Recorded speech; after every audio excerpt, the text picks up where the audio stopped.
अन्वेषण कार्यक्रम रसुलपुर ब्लॉक अंतर्गत कुआखिया मधुबन रोड ठारे बाप पुओ लुगा दुकान और ड्रेसेस पक्षर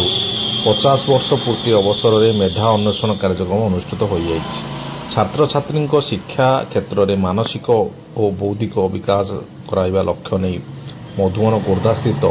सरस्वती कोचिंग सेंटर परिसर में एक साधारण ज्ञान प्रतियोगिता अनुष्ठित होता। यही अवसर में अनुष्ठित पुरस्कार वितरण सभारे शिक्षाविद अमूल्य कुमार दास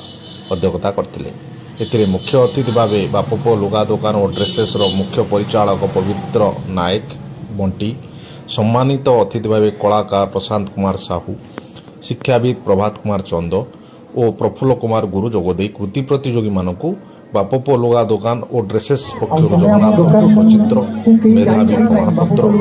पुरस्कार प्रदान करते। शिक्षाविद रंजन कुमार मिश्र सभा परिचालना करते। संजय कुमार साहू धन्यवाद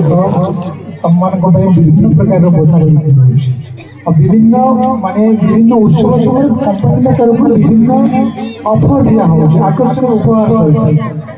आस हम दुकान को अष्टमी अच्छी हम सब ड्रेस फ्रेस किन कर यदि किणवार अच्छे तो किण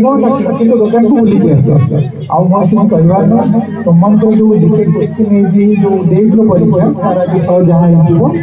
कंपनी जहाँ पठे तुम ना घोषणा